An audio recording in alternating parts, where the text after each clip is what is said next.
Hello, everyone, and welcome to another episode of The Secret Origins of Mint Condition. I am one of your hosts, James, and we are about ready to head into the Forbidden Zone as we take a deep dive, or maybe not a deep dive, a dive into Planet of the Apes.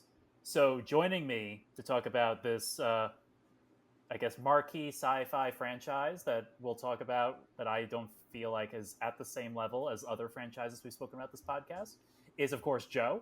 Hey, hi, primates. Yeah, couldn't get it out. And our pop culture professor Jack is with us. Take your damn dirty paws off me, you damn. All right, I screwed that one up. Okay, but you know where I'm going. The intros we're losing the intros here. Yeah. Take your paws off me, you damn dirty. You damn. Anyway, yes. I got it written down here somewhere. Okay. I wasn't going to go with that one. And also returning with us is a man who has many podcasts, surprisingly not one on apes, is Josh Bernhardt. Would an ape make a human doll that talks? So we can obviously go many directions with this podcast. I mean, the Apes franchise now spans what? We up to 10 movies now? How many movies? We have 9 movies and a TV series. So there are the 5 from the original series, and then there was the Tim Burton. So that brings us up to 6. And then there was the trilogy, and then the Kingdom of the Planet of the Apes, which happens, I think, 300 years later. And so that's a full 10. So you were correct. Yeah, so 10 and a TV series. Are we counting the TV movies that they made out of the TV series episodes that aired in some markets? Okay, I used to watch the TV series. That's a whole other thing. Me too. 70s television series were, I think, completely underrated. That's a podcast for another time. Yeah. So okay, so we have at least 10 movies, possibly more, and a TV series and an animated series. By the way, oh, really? There was an animated series? Yes, there was. Yeah. Return to the Planet of the Apes, I believe it was called. Wow. Yes, it was. Sharp job. Well, and comic books. Yes. Oh, yes. And recently revived. Marvel revived it too. They just brought back apes under their Fox franchise or something. You're reminding me. A couple years ago, there was a Planet of the Apes Star Trek comic crossover story that was excellent. It was actually really quite good. It was, one of those where the writers, whose names are escaping me at the moment, but they really demonstrated a love and an understanding of the two franchises. Aside from the fact that the premise is absurd, setting that aside, it was actually really, really good. Before I guess we dive into where we're already kind of going with this talk, I kind of just want to go back to the beginning and talk about like our first viewings of this movie. Pop culture confession. I only saw this movie completely for the first time last year. Prior to that, I've seen all of the current reboots, actually except for the 4th one, but I had not watched the original. So my only exposure to Planet of the Apes growing up was all the pop culture references. Obviously, the iconic Simpsons episode with Planet of the Apes the musical, which I would definitely watch if Simpsons ever did that, like with Troy McClure and all that. And then obviously the Spaceballs ending with Planet of the Apes. Those are my cornerstone Planet of the Apes references growing up. But other than just knowing like a lot of people who are really hardcore into science fiction really revered the franchise, but it didn't really get me going. For some reason, last year, Hulu, I guess because the new movie was coming out, made a deal. They had all of the Apes movies in one place finally, and you could watch them. So I watched 1, I watched 2, and I got through half of 3 until the apes started dressing for clothing and shopping for clothing, and then the movie lost me, so I still have to go back and finish that movie.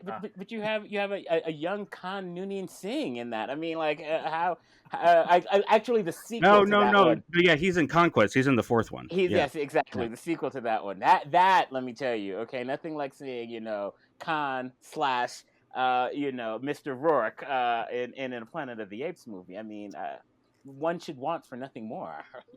Just throwing this out there, I think out of the original films, setting the first one aside, because obviously it's in a league of its own, I think Conquest is my favorite.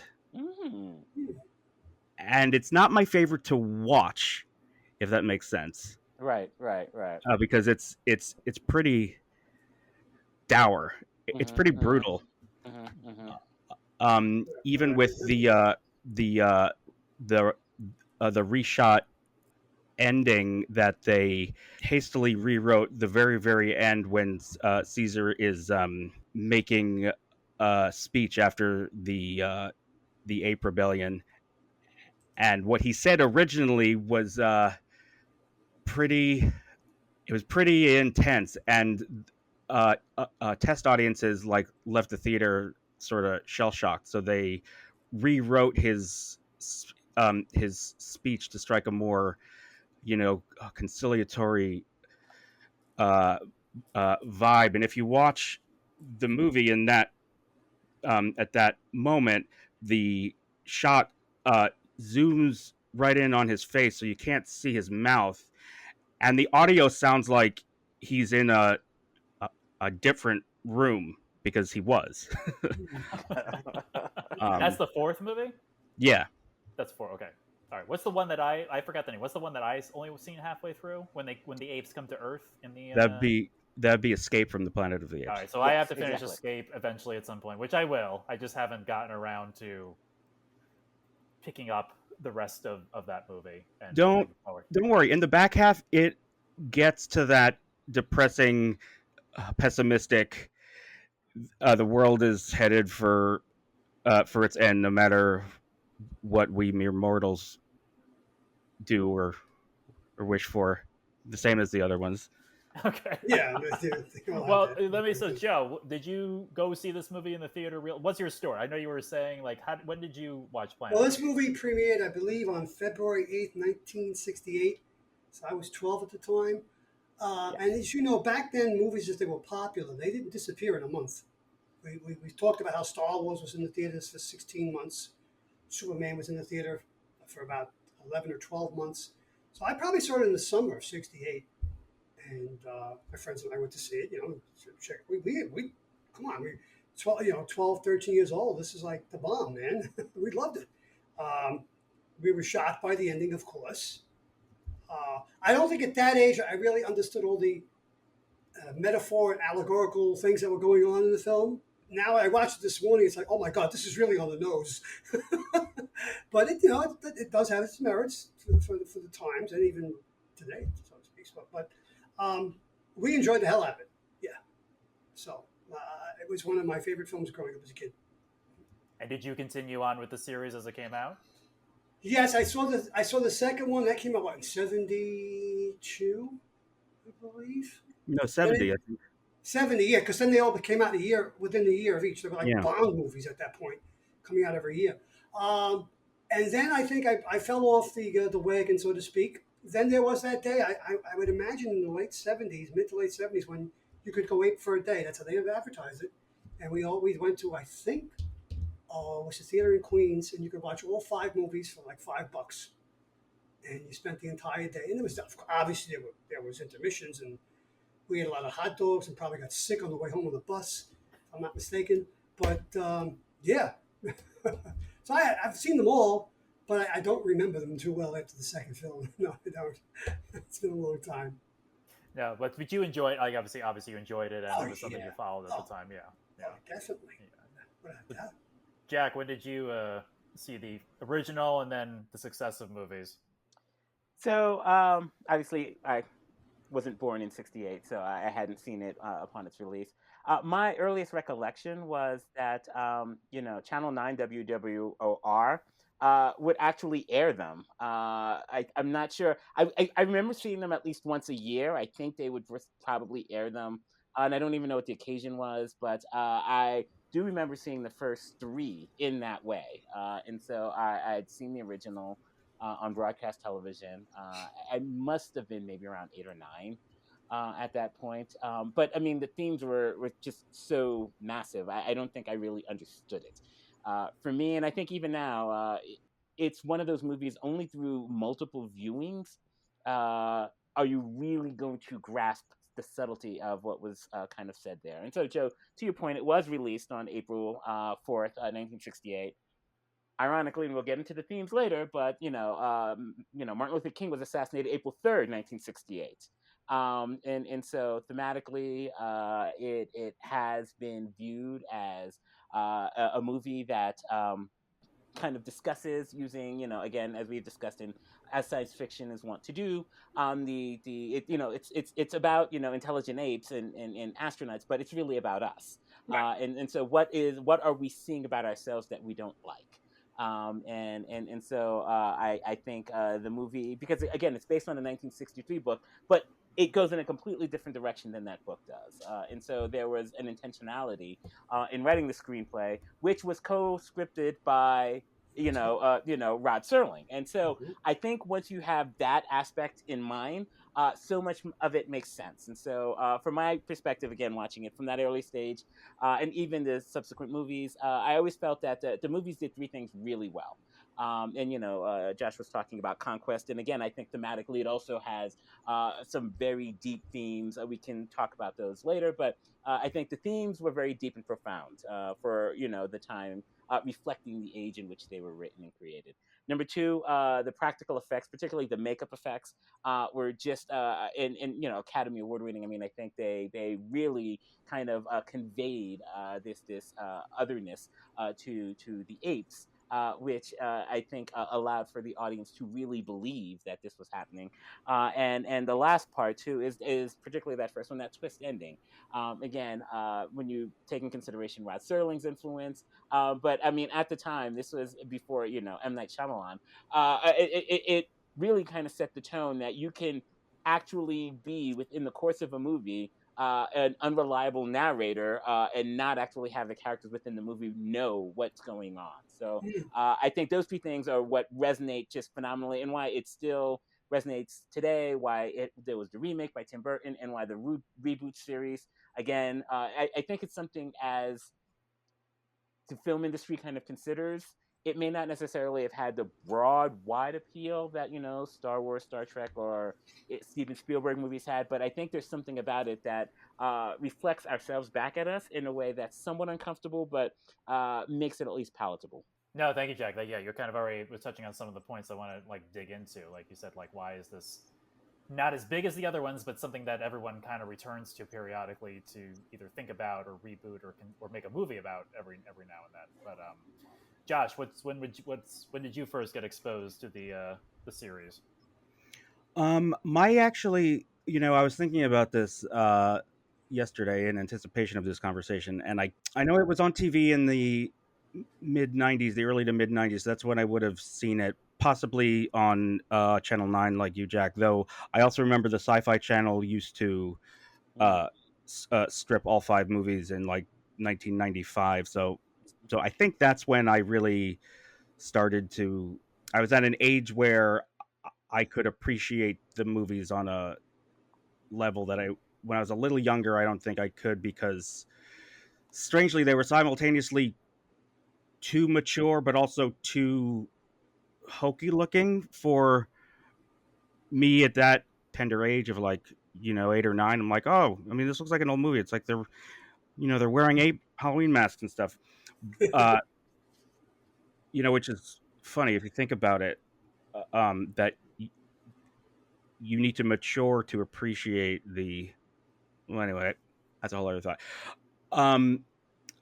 But I think my first introduction to Planet of the Apes was actually from Chris's dad. I remember very specifically, we were having a sleepover at his house, and we were watching some old Godzilla movies. And his dad walked in and was kind of watching with us, and then I don't know, for some reason he started to talk about Planet of the Apes, and he described the story, and in so doing, he gave away the twist ending of the first movie, because the way he was recalling it, it wasn't just the first movie. He was also, he included the stuff from Beneath the Planet of the Apes and the later movies, as if it was all one story. And I just remember the way he was describing it, it just blew my mind. And I was like, I have to see that at some point. And it's also one of those things when you're a kid and a grown-up is talking about something that they remember from when they were young, and they kind of hold it up as this, amazing thing that they experienced. Then it sort of seems like, they're bequeathing something of significance. So you sort of hold it in high esteem. So, yeah, I watched all the movies on TV, and I really got into it for a while there.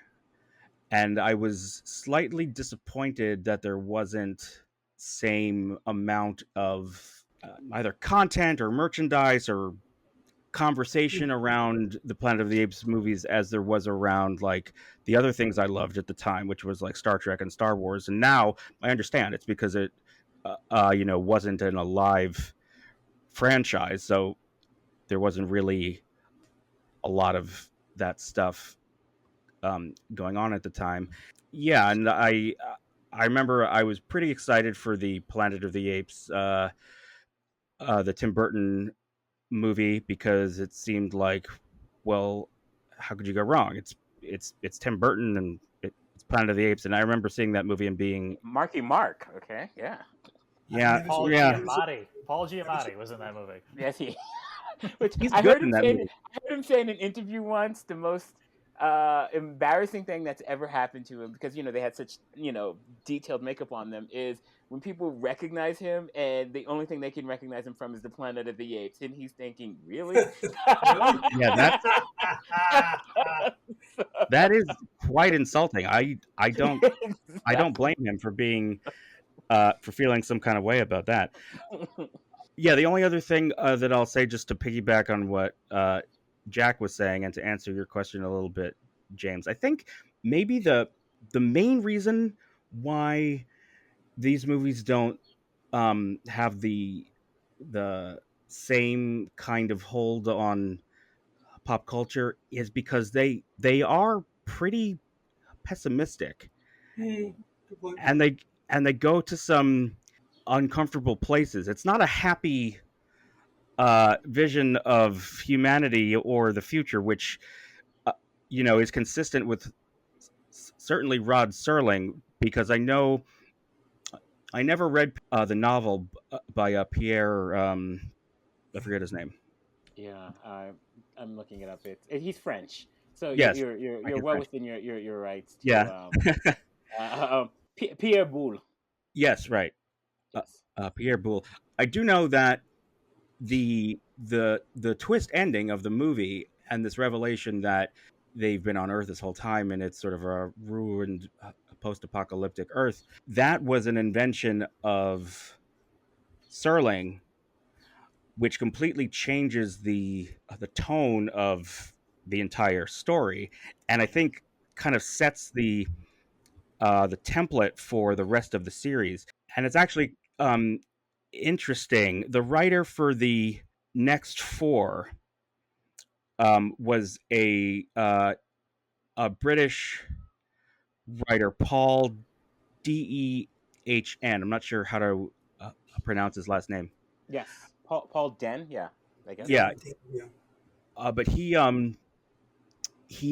was a writer from the UK, and he wrote like John le Carré, kind of those Cold War espionage thrillers. I think he adapted John le Carré for the movies.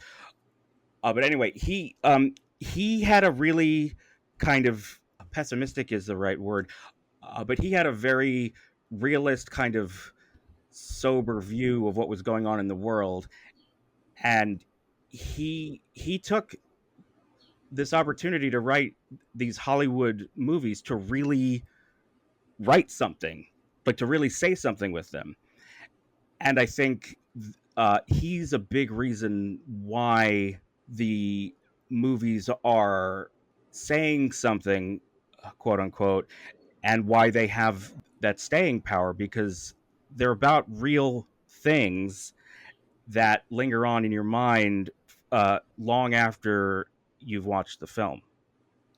Yeah, and another thing you think about, you just mentioned McCarr. I can't even pronounce that guy's name, but the writer.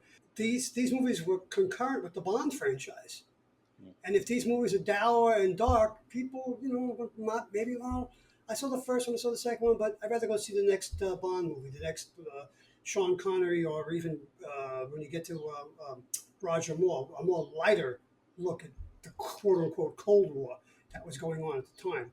So I think that's part of what was, maybe held them back too.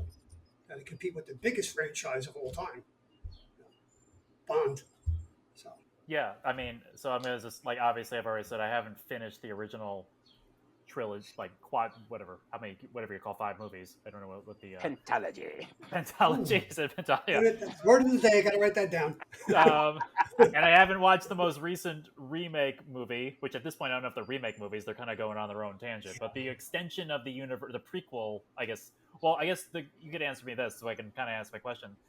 All of the movies are basically keeping to the original ending of the second movie at this point, right? There's no Earth is destroyed and Earth is not coming back. So all of the prequel movies and all of the sequel movies are staying within the confines of 1 and 2. Is that the premise? Yes and no. So are we talking about the rebooted series or the original? Isn't the rebooted series trying to lead up to the original Planet of the Apes, or they scrapped that? They jettisoned that idea? Well, so, okay, this is okay, we're going to go through the movies in order. And this is where it kind of gets a little nutty. So you have the original, again, based on the book, but nothing like the book. Beautiful story. And then you have the sequel, Beneath the Planet of the Apes. Charlton Heston said, I don't really want to do these anymore. And so he kind of appears in the beginning. I think that may even be stock footage, but he actually appears at the end.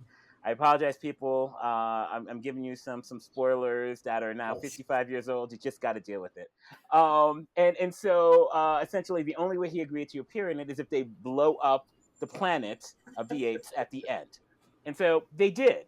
But then there was still a little gas in the tank. And so the only way you can move forward with another sequel is you do time travel, because movies. And so then essentially the 2 main characters, 8 characters from the first one, then essentially somehow or other get, the starship working, and they go back in time, wormhole, yada, yada, yada, timey-wimey. Then that goes into and so then they have a child. And so there's, again, this whole notion that if these 2 apes are allowed to breed, then the story of their reality will then become our reality in the present. So the government humans say, well, no, we can't let that happen. And so, but, Zero is already pregnant. Escapades, what have you. And then so then goes into, again, as Josh said, Conquest of the Planet of the Apes. You basically see what happened to their baby. Now, the reason why I raised this as the continuity or the canon being somewhat complicated is in the original, they talk about, Aldo as being the first ape to kind of speak and say something that he had heard, infinite times to him, the word no. But in going back and changing it, in going back in time, it becomes their son Caesar, who becomes kind of the messiah of the ape kind of history. And then when you go, by the time you get to the 5th one, Battle for the Planet of the Apes, well, there is an Aldo there, but he's a gorilla and he's kind of brutish. He doesn't really seem to be kind of the foundation of an entire culture, as was kind of thought or as kind of expressed in the first one. So there's a little bit of retcon going on there. And I don't think it's bad conceptually if you don't, again, I think all of us as, science fiction and fantasy fans, we have just learned to accept, tell me a good story. I'm not going to hold you so firm to the canon. As long as the story you say is fundamentally a good and entertaining one. I throw all of that out insofar as even in the original series, it kind of fuddled around with its own kind of historical narrative, even within those 5 movies. Now, when the rebooted series came out, the original thought that they were trying to get was not necessarily the first movie. They were basically trying to tell the prequel to the second movie. That was their whole thing. To the third movie. They were trying to tell the sequel to escape from the Planet of the Apes, because the whole notion there is, if you were to just start at the third one, apes are already kind of bipedal, and they're moving around. And then there was apparently some plague that came from space, killed all the cats and dogs. And so then obviously humans go to apes for domestication. Okay. And so they were basically trying to tell a prequel to that.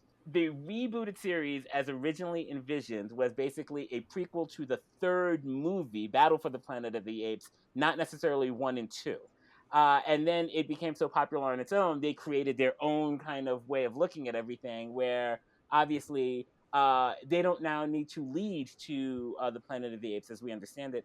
Maybe they're trying to reconcile that with, again, Kingdom of the Planet of the Apes. They kind of touch on some of that a little bit. But that's how we can tie the first kind of pentalogy to the current quadrology as is understood. Wow, that is brilliant. You, Professor Jack. Brilliant, Jack. Professor. Definitely call you a professor for that, because tell my wife. Okay. But so, and I didn't see the fourth one. Josh, you saw the fourth. Jack, did you guys see the fourth one of the new? And does it like you said, it sort of is tying to Planet of the Apes, or not really, or it does? It kind of goes off on a tangent. Josh, I want to hear your thoughts on it. Yeah, I really loved that last movie, Kingdom of the Planet of the Apes, and actually, shockingly, I was surprised how good each one of the movies in the new continuity actually is. I guess especially after what, in my estimation, was the disappointment of the Tim Burton reboot in 2001. But yeah, I didn't really know where the series could go after War of the Planet of the Apes without just, making Planet of the Apes, right? But I was thoroughly impressed with Kingdom, and I think they did a really great job. The thing, it's kind of tricky. Like the tension at the heart of this whole franchise is that the concept is kind of silly, and that's the thing that you sort of have to leave at the door. And I think the problem with the Tim Burton reboot was that it kind of had its tongue in its cheek a little too much. I think it's amazing that the original movie works as well as it does for so many reasons, and you can try and dissect why. I think one of the reasons was that it wasn't played for laughs. It wasn't played as like a B movie sort of thing. It was treated with the utmost seriousness and sincerity. And like we were saying, they get into some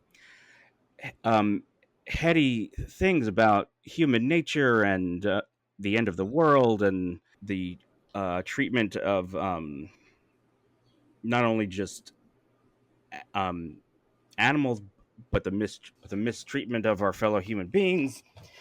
And they really have a lot on their mind, and I think that's kind of the secret sauce that makes them so compelling, is that you're sort of looking at a funhouse mirror, where it's silly, but it's also kind of horrifying.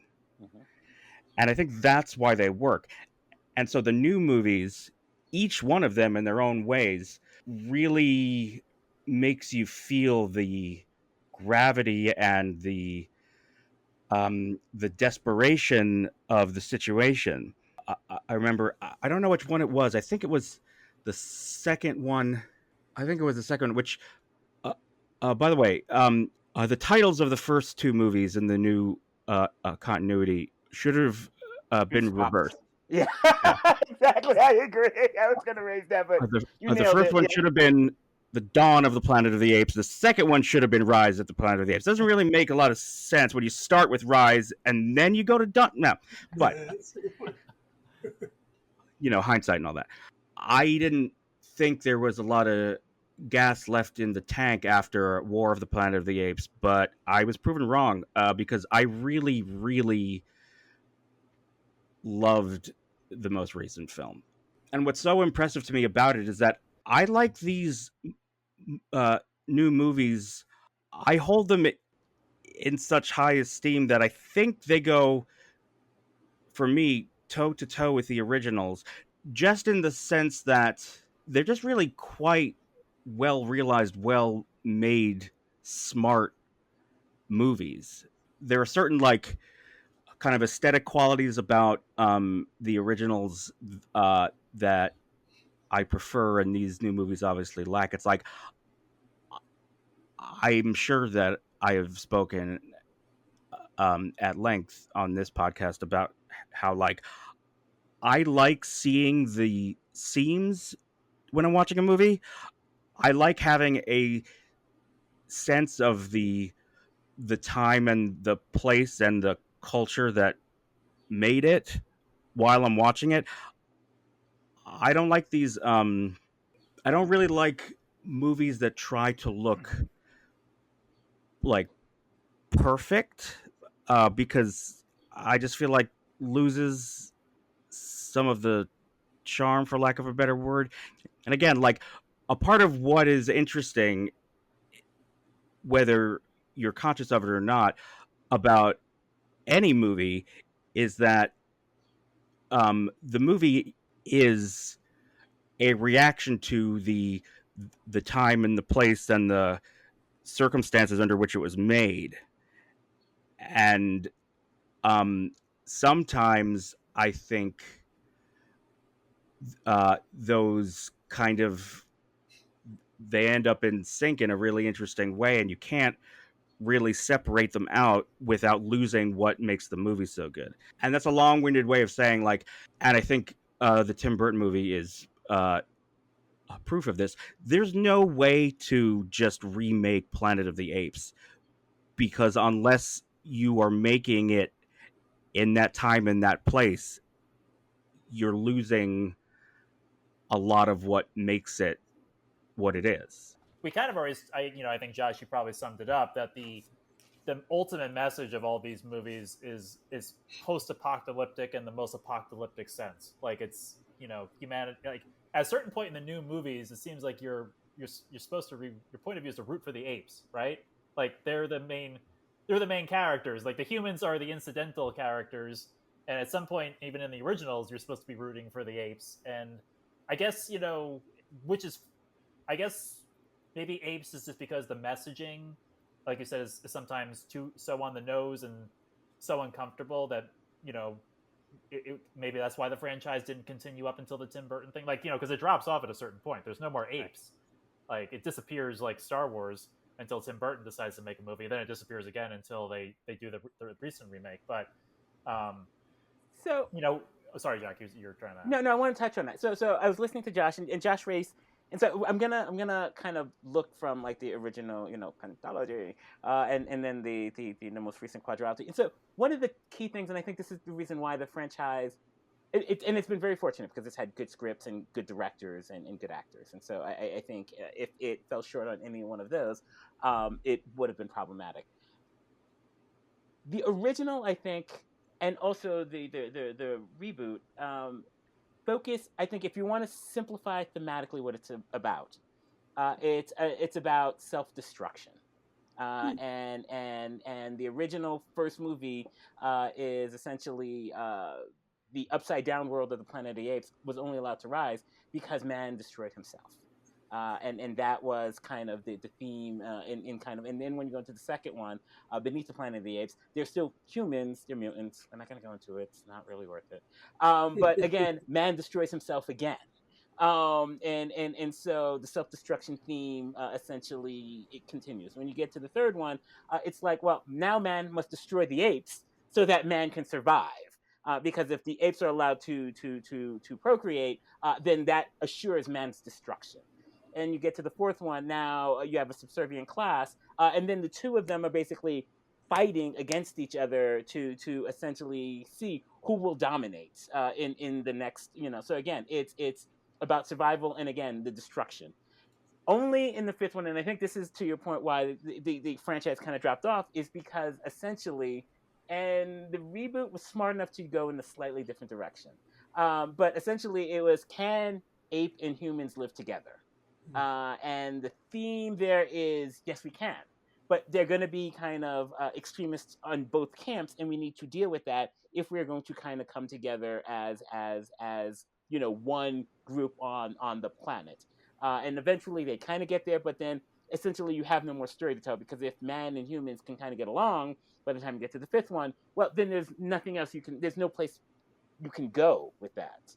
Going now to the reboot, the interesting thing is, again, back to the self-destruction aspect, is, they're doing this research, again, to preserve, obviously, provide some help for people experiencing dementia. And there's a lot of possibilities from the research that's going on. So it's essentially genetic modification of animals, which we're all okay with conceptually as the movie's told, to help humans. And so essentially we're willing to sacrifice these living beings, for the preservation of us as a species. We don't really care what happens to them and the cruelty that they experience, as long as we can benefit from that. And so it is the destruction of this, inferior life form, so that we can, benefit from that. And then what happens is the tables are turned. And so then, well, how do you deal with that? And then once you get into, the wrongly titled Rise, the whole notion then essentially is, you have these, pockets of humanity which are still left. And it kind of very similarly goes into like the old pentology, is, well, can we live together? And so there are kind of this idea that maybe we can, maybe we can't, but there are extremists on both sides. But then eventually it comes to a head, and no, we can't, because the extremists on both sides are not only going to destroy us from within, but they also destroy you from without. No one can survive. And so it very thematically, I think, kept that idea very clean and very well thought out, but they also did something different. Whereas the ones from the 60s and the 70s started out talking about civil rights movement and the social justice on the fight for equality, the reboot starts to go into much more of an environmental message. And so, like Josh said, they each reflect the time in which they are made. And so the message of, preserving the environment, because essentially in that movie, the Rise, humans want everything to go back the way it was. And this whole kerfuffle is because we need this dam so we can have electricity. And because, again, our desire for electricity and power is more important than, your homestead that you have built, you inferior creatures, tension. And so then that's told in a very good way. And I think it's very smart to kind of show the environmental aspect, as opposed to, it finds the new thematic idea that resonates for the time in which they were made. And then you go into war, which again is just, that one is aptly named All Out War at this particular point. But then it flips the script, kind of going back to the original, supposed to be a sequel to Conquest, well, then why don't humans speak? And so the same genetic research that was done that made the apes smarter for the benefit of humans, not for the benefit of apes, then has a reverse effect, making humans unable to speak. It robs them of language. And then essentially it says, then what are we as humans if we no longer have language? And so then again, it's this dark mirror reflected back at us as to what truly makes us the dominant species on this planet. And so then that really kind of drives into that point. And one of the things, and Josh, again, to touch on where Kingdom was smart in where they went, is they could have, if they wanted to take the cheap, easy way, is they could have essentially took Kingdom and they could have just remade Planet of the Apes. That could have been the cheap, easy, sloppy, kind of producer, kind of head of studios way to do it. And they said, no, we're going to tell a completely different story. And one of the things that I appreciate of the reboot is the world building is so unique, because the way it's structured is these are unique cultures and civilizations from a simian perspective. It's when you look at the originals, they're riding horses, they have, jail cells. It's kind of like everything that we would expect humans to do, but it's not quite as good. But one of the things that they were really smart in doing, particularly in Kingdom, is No, there are like whole civilizations that exist now that have their own kind of identity, and then their own misappropriation and the idolization and idolatry of the past and what that means. And so it is fascinating, well thought out. It's the kind of movies we don't honestly get to see anymore, particularly for the budget that they have, where you actually have a script that actually thinks about what's the motivation, what is happening in the world around them. They both have to make sense. Otherwise, it's ridiculous. You basically have these, and they spend a lot of money on the CGI, and it's very convincing. But then you have all of these realistically looking apes in a world that doesn't make sense in the context of what we know of their history. They actually take the time to actually sit back and say, all right, how would this develop and evolve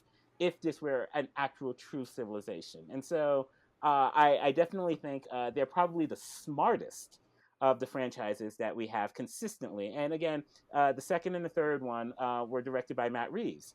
And so he did a lot of really good work of truly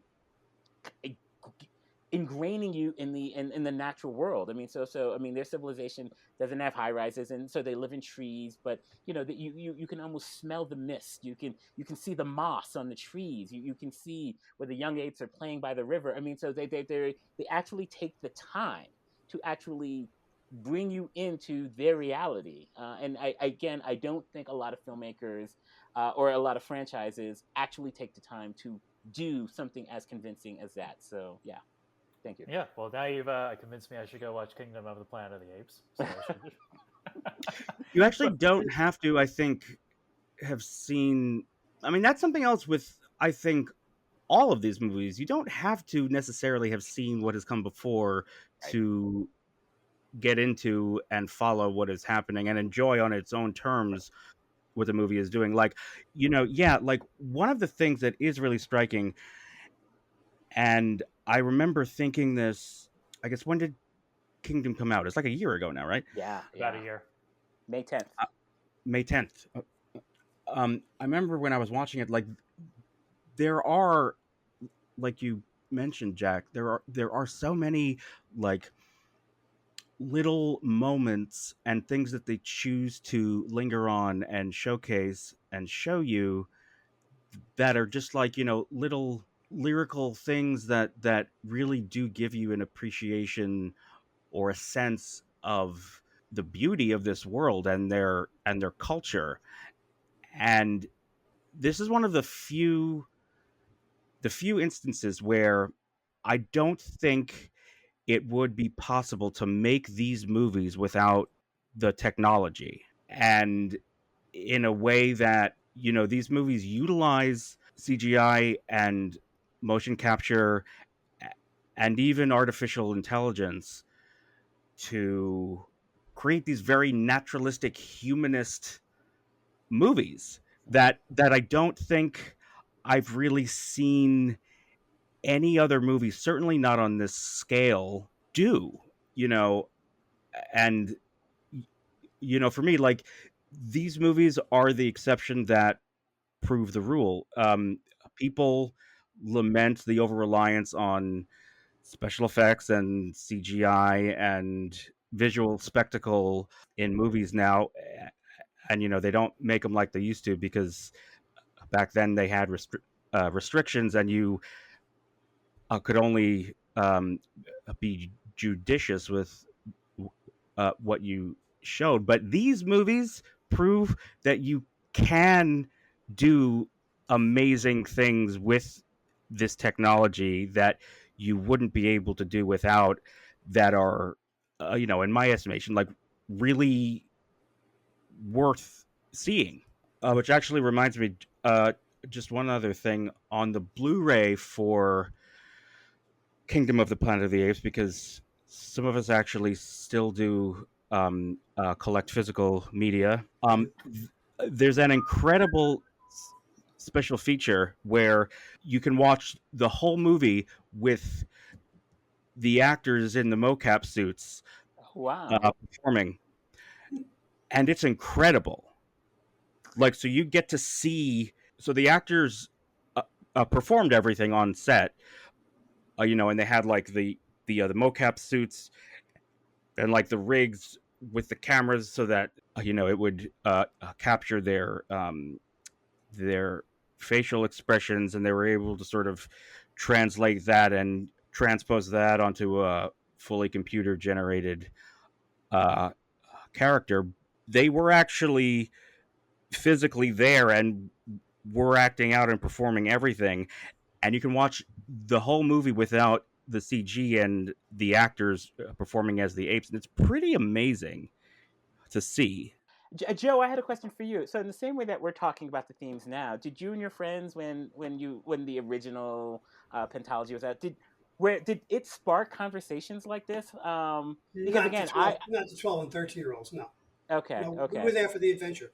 Later on, when they started showing them in theaters again, like that day I told you about, when they had all 5 films together. I guess we were in our late teens at that point, maybe early 20s. So there might have been some, with something. Oh, okay, I see what that's a metaphor for. I get that now.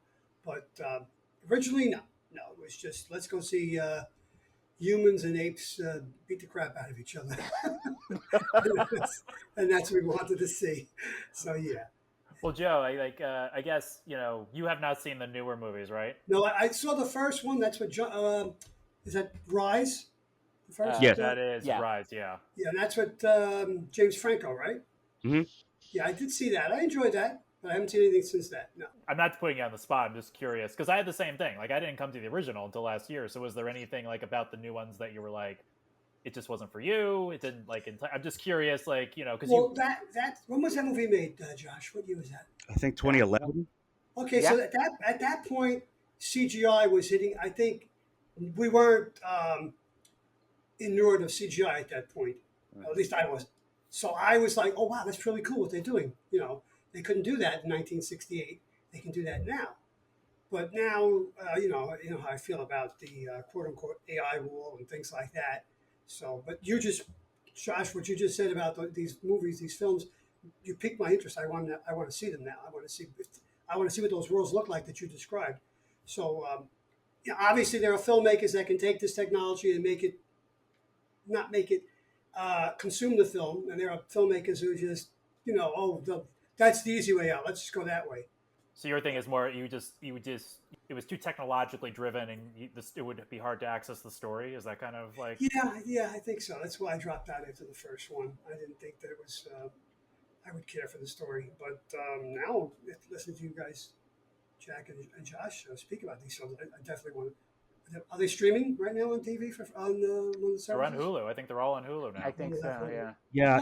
I have access to Hulu. That's right. Well, if you have Disney Plus, I think the Hulu library you can get through Disney Plus now I because think they're so linked. too. Yeah. So if you search through Disney Plus Planet of the Apes, it should come up.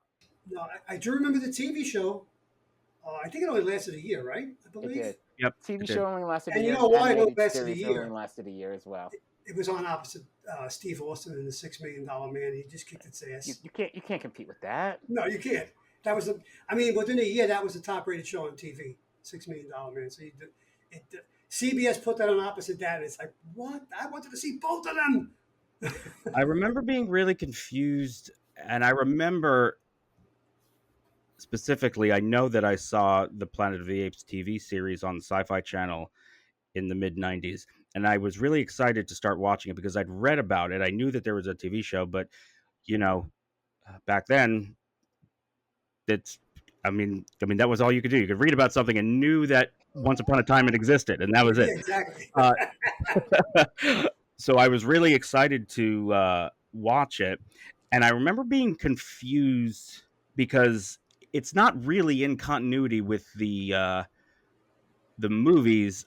They kind of do a head fake toward continuity. I think there's a line in the first episode where they make mention of the other 2 astronauts that they had found or something, which is in line with, Jack, one of the things that you mentioned about the kind of continuity, such as it is with these movies and how it sort of plays fast and loose with its own continuity, take an approach to continuity that I actually kind of find somewhat refreshing, which is they rely on people's like hazy memory of seeing it when it came out. So unless you've just marathoned everything right before you go to the theater, like it'll all feel right and make sense on its own terms. And it's only when you start to rewatch and really analyze and compare that you see where the gaps are. And I don't know, there's something about that I appreciate. Similarly to how I also like the ingenuity of these movies. And in the case of the original films, you know, the only reason why there were so many sequels is because the first one made so much money on all of these masks and costumes and the Ape City on the backlot. So they were just trying to get their money's worth.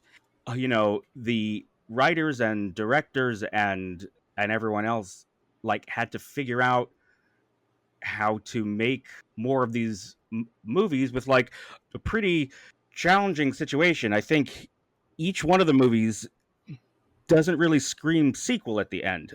Like, you know, this is the first one. Yeah, I mean, frankly, the first one, like, there probably shouldn't really have been anything after that. It's like it's its own a perfectly told thing, and then when you continue on, you kind of ruin it in some sense. But like, my favorite is the jump from the second one to the third one, because it's just like, okay, well, you just blew up the Earth, so where do we go from here? Yeah, exactly.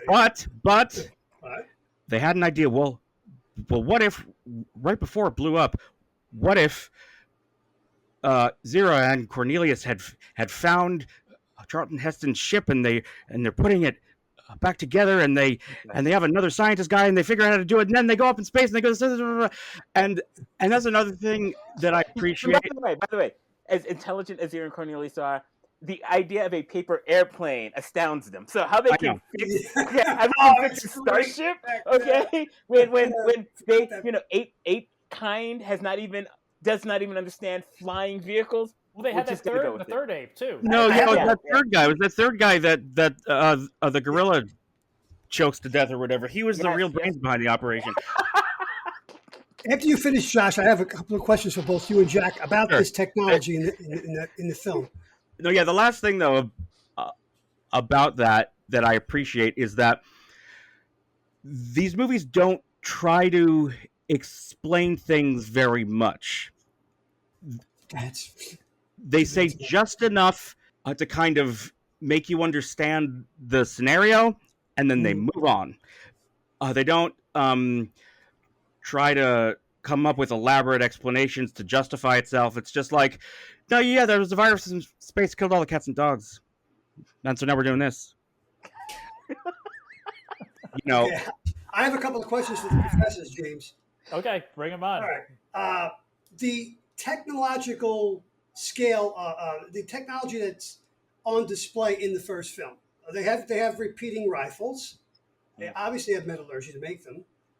They seem to have a fairly I won't say well staff, but they seem to have a pretty good grasp on medicine. We saw them giving intravenous. They have a camera, but there's no combustion engine to be found anywhere. So, you know, is this like late 19th century, early 20th century technology? I'm just trying to wrap my head around where the ape technology is at this point. I got a vibe of like the 1890s. That's the vibe I got from what I saw. Sounds about right. I mean, I guess they don't have trains, but then I guess they don't really have anywhere to go. Yeah. I mean, they have carts. Of course, is this all stuff that they invented, or they just they took from the humans and have kept and reverse engineered it up over time? Well, yeah, I mean, that's the thing. It's sort of, there was leftover technology, so their development, their technological advancement is not happening in a vacuum. So yeah, so maybe they found a camera. They're like the Iosians in Piece of the Action. There you go. Yeah, there you go. Exactly. The other thing about that that I think is really interesting, and again, just is another instance of necessity being the mother of invention, is that originally, like in the novel, the movie, the apes had a modern 1960s technological culture, and that was just budgetarily prohibitive. And their solution was this really ingenious marriage of unique design and construction techniques, where they created this whole design aesthetic from, I forget what exactly it was, but they basically created the structures, they created a frame, and then they covered it with chicken wire, and then they blasted it with this like plaster, Plaster of Paris, like some kind of a plaster mixture that hardened, and it created this really interesting, like, kind of organic, but also constructed.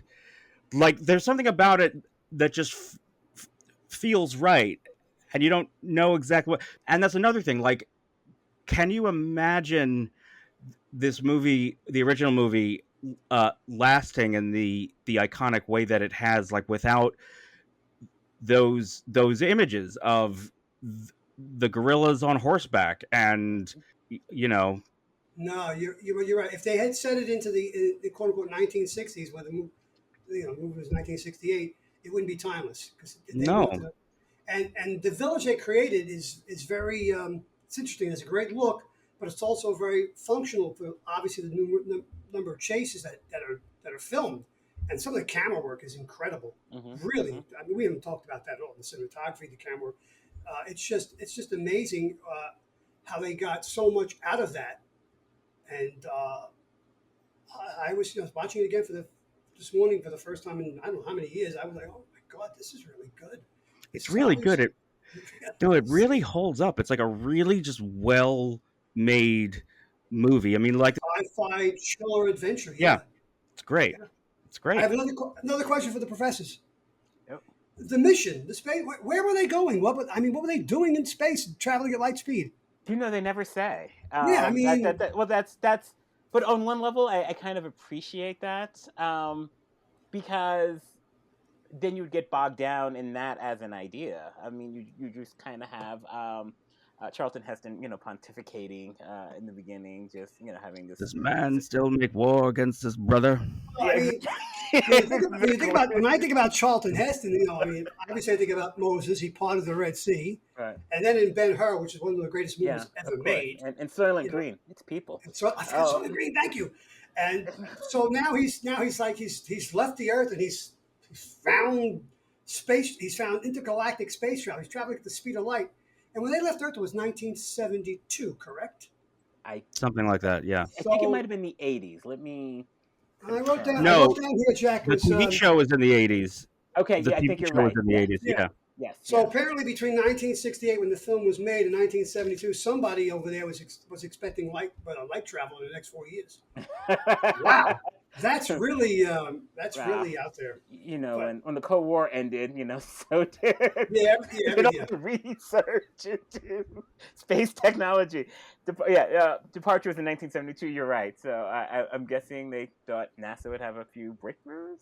So yeah, because wow. There's got to be something better than man. Yeah, well, that's a very interesting line, because it's be careful what you wish for. And then when you see the end of the film, no, there is something better than man, but look what man did to his planet.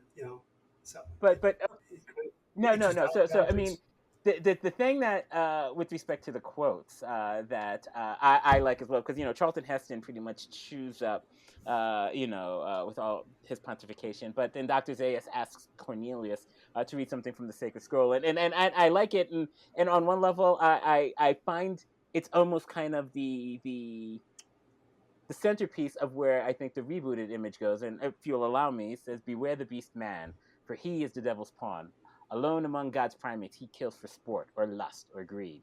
Yea, he will murder his brother to possess his brother's land.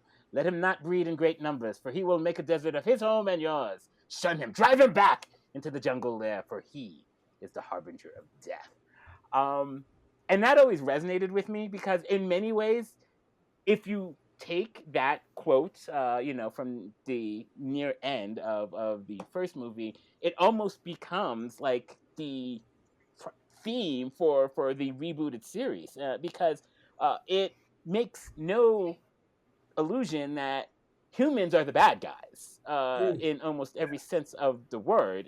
In the first one, it's obviously you have Draco Malfoy, hosing Cornelius down, and then you have I forget the actor's name, David Oyelowo, and he's the head of the genetic engineering company, and they're trying to for profits and growth, and he's been experimenting on the bonobo, and to the point where it's just like, I mean, there's such cruelty in how they treat the apes in the first one, and then that cruelty just kind of persists.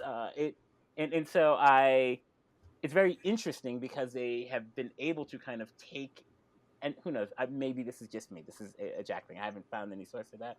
I know that quote resonated with me when I heard it and seen it over the years, and it almost does seem to be kind of the thesis for the rebooted series. And then humans lose the power of speech, and then also their numbers shrink. And so it almost comes to pass that the only way the planet can survive is if humans lose their dominance. And so it's very fascinating, I think. Maybe it was thought out that way. Maybe I'm just giving them more credit for excellent screenwriting and world building. But I think it's fascinating that one quote from the beginning has endured into the new series in a way that truly allows you to see what could have been meant by that. I mean, each one of these movies has a pretty a downer of an ending. Oh, yeah. I mean, I can't... I think maybe the most optimistic is Battle for the Planet of the Apes. Yes. And even that sort of ends on a note of ambiguity because there's the statue of the lawgiver. He sheds a tear watching the apes and the human children playing. But is it a tear of happiness? Or is it a tear of sorrow because he knows what lays ahead? It's the latter. No easy answers here. No easy answers here. And the quote that Jack that you kind of screwed up at the beginning. Oh yeah. Well, I screwed up when I couldn't say higher primate. So, but that's considered one of the most quotable lines in American cinema history. I mean, it's right up there with "I'll make him an offer he can't refuse." Yeah. Something interesting too, James. You touched on it briefly, but I wonder how responsible that Simpsons episode is for some of the more recent longevity of the franchise, because that episode, I think, has been voted the funniest episode of The Simpsons. Oh, it's hysterical. Yeah. I mean, maybe. Yeah, that's a fantastic episode. I gotta look for that.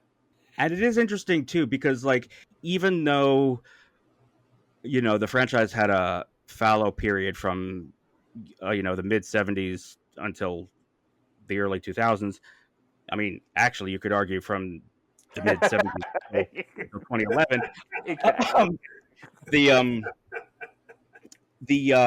There's something about it that it's really wormed its way into popular culture, and I think it's for a couple of reasons.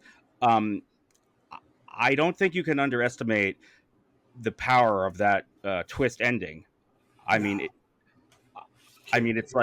it's such a perfect. It's such a perfect mind of an ending that is consistent with all of the movie's themes and just works so well, and the visual is incredible. It's such an incredible visual. It's shot perfectly. The performance for all of the scenery chewing of Charlton Heston. It's certainly quotable. It's certainly memorable. There's that, and then I think there is also just something about the absurdity of the premise. It sticks in your mind.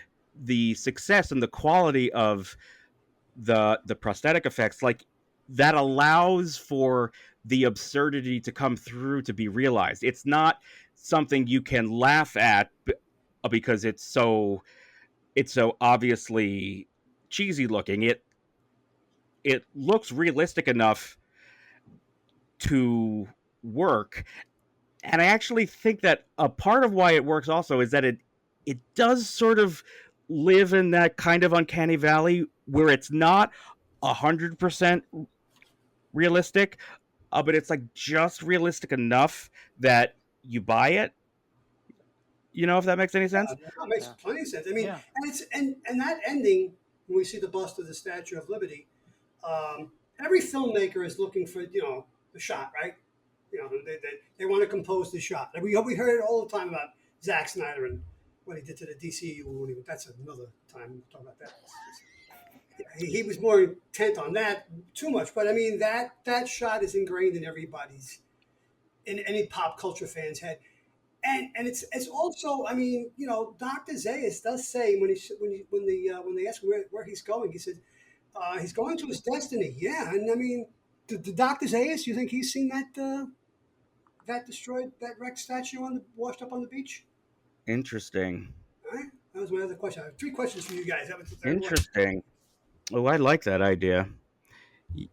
Yeah, because he's certainly the keeper of the knowledge. Yeah. Right. He so he says a planet where apes evolved from men. There's got to be an answer. And Dr. Zaius replies, "Don't look for it, Taylor. You may not like what you find." So, that's exactly right, Jack. Yeah.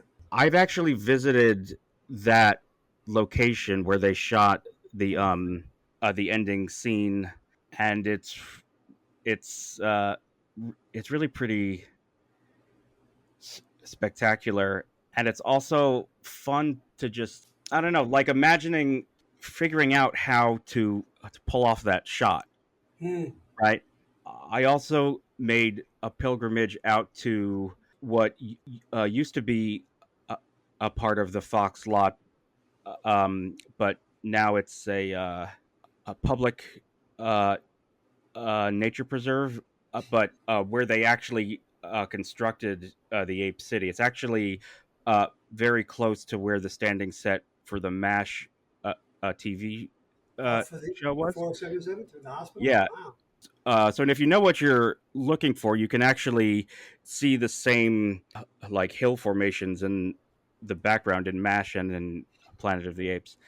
And yeah, there's something about that first movie is really in some ways like representative of the end of that like era of Hollywood filmmaking, where it was a studio movie and it had a classic movie star, and I don't know. I mean, there's just like something about it that just makes me think of like the golden age of Hollywood, or the end of the golden age of Hollywood. Because I mean, everything after that, as much as I love them, the last 4 movies are just like TV movies that were shown in the cinema. And again, nothing wrong with that. I guess it's fitting because that's the end of the golden age of Hollywood. Well, that Statue of Liberty, washed up on the beach there. That's the end of civilization. That's another metaphor. Is it possible that is the best shot in all of cinema? It might be. Yeah, I mean, I'm sure if there's been like a poll, or if not necessarily the best shot, the most memorable. And Josh, to the point that you raised, the thing that I think is, there is no lead up to it. It's just basically Nova and Taylor riding off. And I think in the beginning maybe there's a little music, and then the camera work. But then the only thing you hear is the waves lapping against the beach, and that's where they leave you. And so you just have to sit with that So you have to sit with it in the same way that Taylor does, and so the restraint in that ending, It's I a think, slow is burn to get to that final. exactly, Yeah, is yeah, equally, I think, as impressive as even conceiving of it in the first place. Is yeah. they didn't overdo it. Sometimes you see something that's just like, ooh, you went one step too far. Like in the second movie, where Yeah. well, no, well, because that's what they do. It's like, oh, you like that? Well, here's the subway. Sorry, I'm having a brain fart. Yeah, there was Penn Station and Radio City, and here's hey, there's a whole civilization under here, and they're worshipping an atomic bomb, and they're gonna blow it up again. How about that? How about they blow it up again? Why the hell not? Well, if you like that, we got this. Well, James, the episode of what was it? The Voyage Home, right? Hollywood learns the wrong lessons from their successes. Yes. We talked about that, right? Yeah. Yes. We keep talking about like the wrong lessons. Keep getting the original impetus for it is great, and then they learn the wrong lessons from it. So, if you think about it, everything in Beneath the Planet of the Apes is a cheap attempt to redo the first one. And again, I say this from a place of love. I have a soft spot for that movie. I have a soft spot for all these movies, but it's sort of just the first movie over again, and then they're like, okay, how do we top that ending? Anyone? No, I got an idea. And to your point, the main character, Brent, James Franciosus, is just almost like a clone of Charlton Heston. I mean, so you don't even get a different looking guy, okay? Charlton says he's only going to do a few minutes of the movie, but what if we got someone who looked almost exactly like him? In fact, they're going to fight in the movie, okay? So it's almost like you said, it's almost a fanfic of the first one. They should have gotten Leonard Nimoy. Oh, that would have been nice. That would have been nice. Well, Mark Leonard, who played Sarek, was General Urso in the TV series. Yes, he was. Nice. You're good. Wow. But again, I think we need to pay some respect to Roddy McDowall, who essentially was the spirit of both the original series and even the TV series. Somehow or other, they managed to get him in there as well, even though, again, chronologically doesn't quite make sense. Whatever, let's go with it.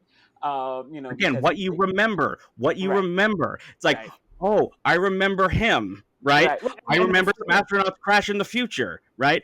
They don't really care that much about the details. It's like what the audience probably is expecting based on what they remember. So we want to do the movie that they remember for TV. Right. And so, and essentially, so, Roddy McDowall has a very, a presence in his stage performance, his voice. And so he was Cornelius. He was Cornelius' son Caesar, and then he was Cornelius again. Because, again, that was enough for people to go, oh, I remember him. I liked him in that movie. So it's the bookworm in Batman. In the show, I believe his character's name is Galen. Is that right? Let's go to Dr. Go to the videotape there, Jack. Exactly. I don't remember. Galen? I think yes, it's you're Galen. right. Mm-hmm. You are correct. And so the things that stick in the memory. I know, like, man. I can't remember to get the milk at the grocery store, but it's Galen. Galen will always be with you, Josh. That'll always be with you. So, well, I think we're gonna bring this space capsule in for a landing. Hopefully, in the right destination. I think in the right century.